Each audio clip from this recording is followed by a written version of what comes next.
wabarakatuh. Waalaikumsalam warahmatullahi wabarakatuh. Hai anak-anak, gimana kabarnya hari ini? Baik, Bu. Baik, Bu. Alhamdulillah sehat. Kok ada yang kurang baik? Apakah sudah makan semua? Sudah. Oke, sebelum mulai pelajaran, hendaknya kita harus berdoa dulu ya agar ilmu yang kita dapatkan bisa masuk ke dalam otak kita dan dapat dicerna dengan baik. Berdoa akan dipimpin oleh ketua kelas kita yaitu Mbak Dian Primarsiwi. Silakan dipimpin doanya. Berdoa mulai. Berdoa selesai. Kali ini Ibu akan membahas tentang teks hikayat. Oke, teks hikayat itu adalah cerita lama ya, dari masa lampau yang dikembangkan menjadi bentuk cerita. Oke, langsung saja kita ke materinya ya. Definisi teks hikayat. Hikayat adalah salah satu bentuk sastra lama yang berbentuk prosa dan berisi cerita tentang kehidupan para raja, pahlawan atau orang-orang suci yang penuh dengan keajaiban, kehebatan dan unsur fantastis. Jadi, teks hikayat itu berisi tentang kehidupan para raja, pahlawan atau orang-orang suci yang penuh dengan keajaiban ya. Yaitu seperti kisah masa lampau. Selanjutnya ada ciri-ciri teks hikayat. Yang pertama menggunakan bahasa Melayu klasik. Yang kedua mengandung unsur istana sentris. Jadi latar belakangnya ada di zaman kerajaan-kerajaan, misalkan kerajaan Majapahit atau kerajaan Kutai. Yang ketiga bersifat anonim, penulisnya tidak diketahui. Yang keempat mengandung nilai moral dan pendidikan. Yang ketiga yang bersifat anonim itu penulisnya tidak diketahui asal usulnya, jadi bersifat anonim saja. Yang keempat mengandung nilai moral dan pendidikan. Jadi setiap teks hikayat mengandung nilai-nilai yang bisa kita pelajari dalam kehidupan kita, misalkan moral atau pendidikan yang kita dapat dari teks hikayat tersebut. Selanjutnya struktur teks hikayat. Yang pertama ada abstrak. Abstrak adalah gambaran awal tentang isi cerita, gambaran mengenai awal cerita tersebut dimulai. Yang kedua ada orientasi. Orientasi adalah pengenalan tokoh, latar dan suasana. Dalam orientasi, tokoh, latar dan suasana itu dikenalkan. Misalkan kayak tokoh si Bayan Budiman atau latarnya di mana, misalkan latar di kerajaan atau di mana, suasananya menggambarkan suasana yang sedih atau bahagia. Yang ketiga ada komplikasi, yaitu munculnya permasalahan dalam cerita. Nah, dalam tahap komplikasi ini permasalahan dalam cerita mulai muncul. Resolusi adalah penyelesaian masalah dalam cerita. Ketika permasalahan cerita itu akan diselesaikan di tahap komplikasi tersebut. Yang selanjutnya, yang terakhir ada kode, pesan moral yang dapat diambil dari cerita. Pesan moral yang dapat diambil dari cerita misalkan kayak nilai moral, nilai sosial, itu berisi di dalam kode. Yang selanjutnya ada unsur intrinsik hikayat. Unsur intrinsik adalah unsur-unsur yang membangun karya sastra dari dalam. Pada hikayat sebagai karya sastra lama, unsur intrinsik biasanya meliputi satu, ada tema. Tema adalah gagasan pokok atau ide utama yang mendasari keseluruhan cerita. Contoh, tema kepahlawanan, kesaktian, cinta, keajaiban, atau kekuasaan. Yang kedua, ada tokoh dan penakohan. Tokoh utama adalah tokoh yang menjadi pusat cerita. Misalkan tokoh si miskin, nah itu tokoh utamanya adalah si miskin tersebut. Dan tokoh tambahan atau pembantu, tokoh yang mendukung jalannya cerita. Tokoh yang melengkapi tokoh utama itu disebut tokoh tambahan atau pembantu. Yang ketiga ada penokohan, penggambaran sifat tokoh, pemurah, sakti, ampuh atau penyabar. Yang ketiga alur atau plot, jalan cerita dari awal sampai akhir. Alur dalam hikayat sering alur maju, tetapi bisa juga campuran. Tahap-tahap alur mengenai pengenalan situasi, munculnya konflik, puncak konflik atau klimaks, penyelesaian atau resolusi. Yang keempat ada latar atau setting. Latar atau setting meliputi latar tempat, misalkan seperti istana, hutan, atau negeri atau berantak.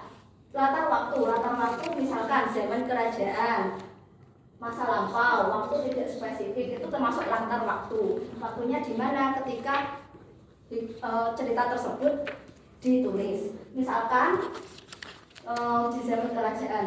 Dan yang ketiga ada latar suasana. Latar suasana yaitu suasana yang dikembangkan dalam cerita tersebut, misalkan magis, penuh keajaiban, tegang, dan haru. Selanjutnya masih ada unsur intrinsik lagi dalam hikayat.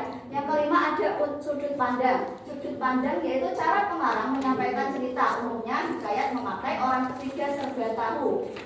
Contoh, ia pun pergi ke negeri antah berantah, berarti diceritakan oleh orang ketiga. Yang keenam ada amanat, pesan moral atau nasihat yang ingin disampaikan oleh pengarang. Contoh, kejujuran membawa kebaikan, kesombongan membawa kehancuran, kebaikan akan dibalas. Amanat itu berisi pesan yang ingin disampaikan penulis dalam cerita tersebut. Yang ketujuh ada gaya bahasa. Gaya bahasa hikayat menggunakan bahasa Melayu klasik, ungkapan berulang atau formulatif. Kata-kata arkais, majas hiperbola atau melebih-lebihkan. Contoh, ia berjalan 7 hari 7 malam tanpa henti. Jadi gaya bahasa dalam hikayat itu menggunakan bahasa Melayu klasik dan dilebih-lebihkan atau menggunakan majas hiperbola. Yang selanjutnya ada jenis-jenis hikayat. Yang pertama ada hikayat sejarah. Hikayat sejarah itu berisi tentang peristiwa sejarah atau tokoh nyata. Misalkan sejarahnya di masa lampau atau yang berada di masa lalu. Yang kedua ada hikayat keagamaan. Hikayat keagamaan mengandung unsur keagamaan atau ajaran Islam yang mengandung misalkan kayak ajaran-ajaran agama atau yang mengandung unsur keagamaan itu termasuk hikayat keagamaan. Yang ketiga ada hikayat biografi. Hikayat biografi menceritakan tokoh-tokoh terkenal, misalkan tokoh pahlawan I.R. Soekarno atau Muhammad Hatta, itu termasuk hikayat biografi. Yang keempat ada hikayat fiksi. Hikayat fiksi berisi cerita yang lebih imajinatif dengan unsur keajaiban atau fiktif. Berarti fiksi itu artinya apa sih? Fiksi, ada yang tahu? Ada yang tahu fiksi itu artinya apa? Tidak nyata. Tidak nyata, ya berarti khayalan dari sang penulis. Berisi cerita yang imajinatif. Nah, selanjutnya ada ciri-ciri hikayat. Hikayat memiliki ciri-ciri sebagai berikut. Yang satu, menggunakan bahasa klasik atau bahasa lama. Contoh, sahaya, beta, tuanku, baginda, permaisuri, tiada, maka, harta, syahdan. Berarti menggunakan bahasa Melayu klasik. Yang kedua, menggunakan gaya bahasa hiperbola atau melebih-lebihkan. Hikayat sering menggambarkan tokoh atau peristiwa secara berlebihan. Misalnya, tenaganya mampu menguncangkan seluruh negeri. Yang ketiga, menggunakan kata-kata yang menunjukkan situasi istana atau kerajaan. Contoh, istana, Lairung, Dayang, Raja, Permaisuri, Hulu Balang. Yang selanjutnya, nilai-nilai dalam hikayat. Yang pertama ada nilai moral. Nilai moral itu seperti kita dalam kehidupan sehari-hari, kayak bercengkrama dengan tetangga. Apa sih nilai moral yang didapat dari kita bercengkrama dengan tetangga tersebut? Kayak misalkan seperti itu, yang dapat dipetik dari pelajaran kehidupan sehari-hari itu termasuk nilai moral. Yang kedua ada nilai sosial. Nilai sosial bagaimana cara kita hidup bermasyarakat.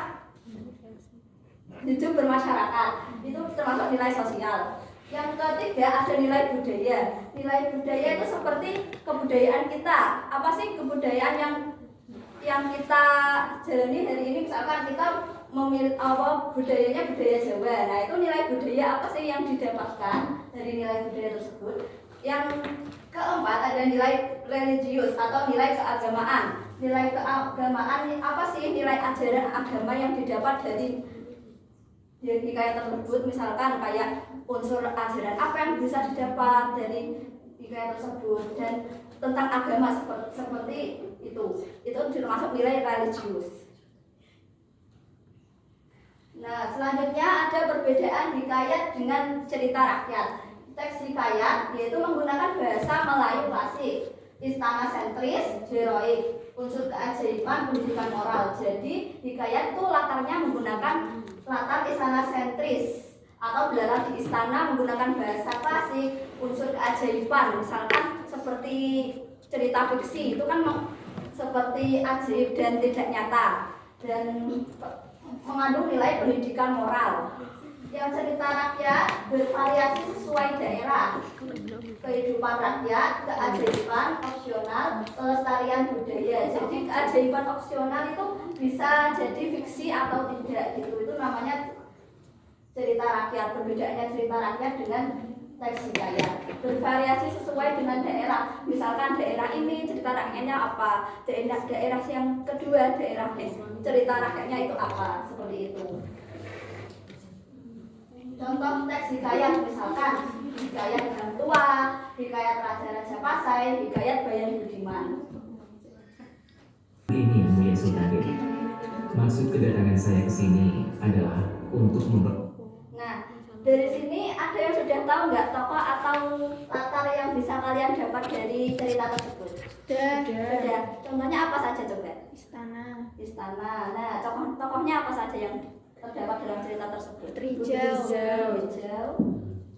Raja. Ya. Nah, tadi saya bilang nilai moralnya ya yang dicari. Apa sih nilai moral yang didapat dari cerita tersebut? Belum tahu. Nah, ini apa sih nilai moral yang didapat? Semua. Nah, yang selanjutnya itu nilai moral apa sih yang kalian dapat dari tontonan Putri Hijau tadi? Yang pertama ada sebagai saudara kandung harus tetap saling menyayangi, mendukung, dan melindungi satu sama lain. Jadi sebagai saudara kandung kita harus tetap saling menyayangi, mendukung, dan saling melindungi satu sama lain. Yang kedua, memaksakan kehendak pribadi, memanfaatkan kekuasaan hingga menyerang orang lain tidak akan berujung pada kebaikan.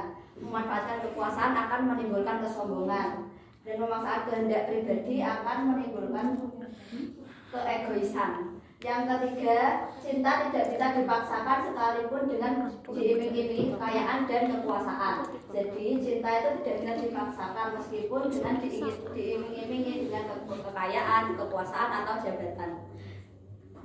Yang terakhir ada kesimpulan.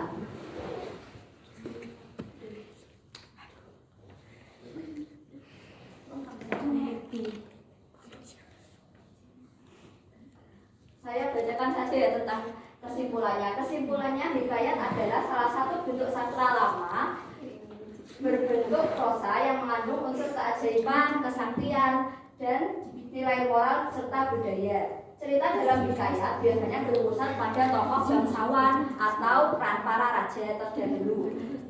Dan selanjutnya, hikayat memiliki fungsi sebagai hiburan sekaligus sarana pendidikan moral bagi masyarakat. Jadi, hikayat memiliki nilai pendidikan dan nilai-nilai moral yang terkandung di dalamnya. Dan yang terakhir, meskipun berasal dari masa lalu, hikayat tetap memiliki nilai relevan dalam memahami budaya dan sejarah Melayu. Nah, meskipun dari masa lalu, nilai yang terkandung dalam hikayat tetap memiliki nilai yang bisa kita terapkan dalam kehidupan bermasyarakat sehari-hari. Nah, untuk yang selanjutnya kita akan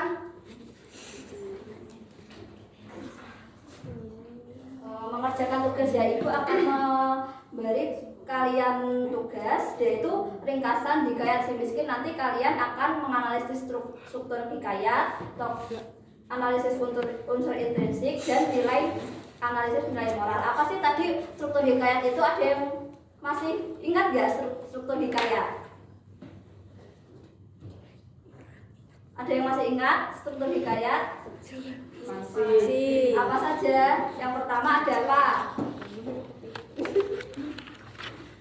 Lupa. Yang pertama itu ada abstrak. Abstrak itu berisi gambaran awal cerita. Yang kedua ada orientasi. Orientasi itu berisi tentang apa saja tadi? Pengenalan tokoh, yaitu tokoh utama, tokoh pendukung, dan latar atau suasana yang terkandung dalam cerita. Yang ketiga ada komplikasi, babak permasalahan. Yang keempat ada resolusi. Resolusi yaitu penyelesaian permasalahan. Yang kelima ada kode. Kode itu masalahnya selesai dan amanat akhir cerita. Oke, Ibu akan bagikan ini ke kalian dan kalian akan membentuk masing-masing 2 kelompok dan diskusikan ya.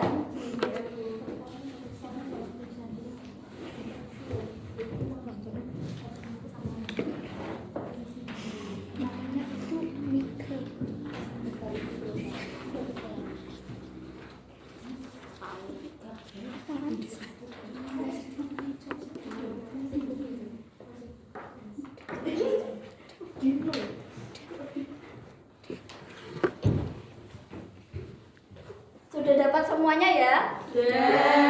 Sekarang Ibu akan memberi kalian waktu 5 menit untuk mengerjakan. Silahkan diskusikan dengan teman kalian masing-masing kelompok ya.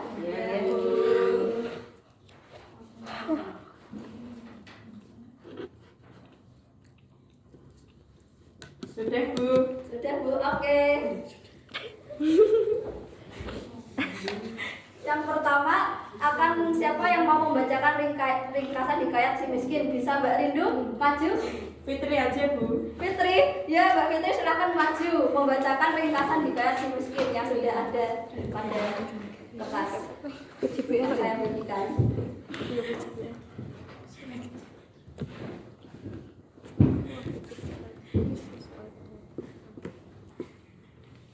Ringkasan hikayat si miskin. Hikayat si miskin menceritakan seorang anak yatim yang hidup dalam kemiskinan bersama ibunya. Dalam perjalanan hidupnya, si miskin sering mendapatkan pertolongan yang tak terduga. Sebagai balasan laki tua itu, hadiah berupa benda sakti dan kekuatan luar biasa. Berkat keberanian dan ketulusannya, si miskin akhirnya diangkat menjadi panglima kerajaan. Kemudian ia menikah dengan putri raja dan hidup bahagia. Ia tidak pernah melupakan ibunya dan selalu menjunjung nilai kebaikan yang diajar sejak kecil. Nah, terima kasih Mbak Fitri. Nah, yang selanjutnya analisis struktur hikayat. Bisa maju Mas Udin membacakan struktur hikayat yang tadi sudah didiskusikan sama temannya.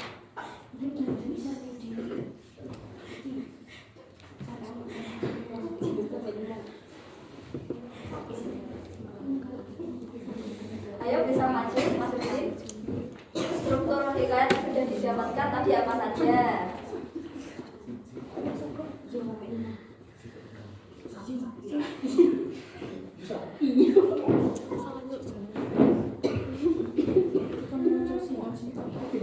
Nah, silakan struktur hikayatnya dibaca yang sudah dapat.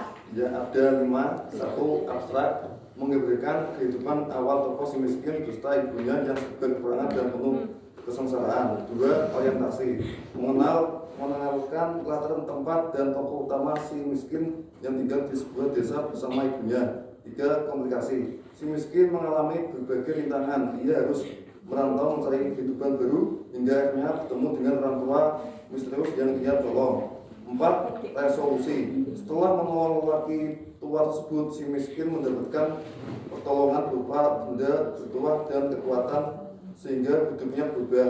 5. Oda, si miskin diangkat sebagai panglima, menikah dengan putri raja dan hidup bahagia sambil tetap rendah hati.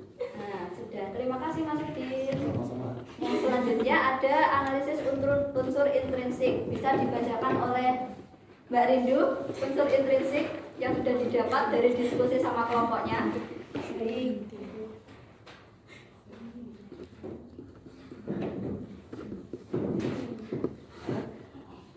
Yang pertama yaitu ada tema perjuangan hidup seorang anak yang miskin namun berarti mulia sehingga memperoleh kebahagiaan. Yang kedua ada tokohnya ada si miskin yaitu yang baik hati. Yang kedua ada ibu si miskin yang penyayang. Yang ketiga ada orang tua misterius yang bijaksana serta ada raja dan putri raja yang baik dan dermawan. Yang ketiga ada alurnya yaitu campuran atau maju mundur, tapi sesekali menampilkan kelas balik kehidupan si miskin. Latar tempat yaitu sudah biasa miskin, hutan dan kerajaan. Latar waktu masa lampau dan latar suasana sedih, haru, menegangkan dan akhirnya bahagia. Amanatnya yaitu kebaikan akan dibalas dengan kebaikan, tidak boleh putus asa dalam menghadapi kehidupan, dan yang terakhir adalah kesuksesan bisa diraih dengan ketulusan dan kerja keras. Ya, benar sekali. Terima kasih Mbak Rindu. Yang terakhir ada analisis nilai moral. Bisa dibacakan oleh Mbak Laura.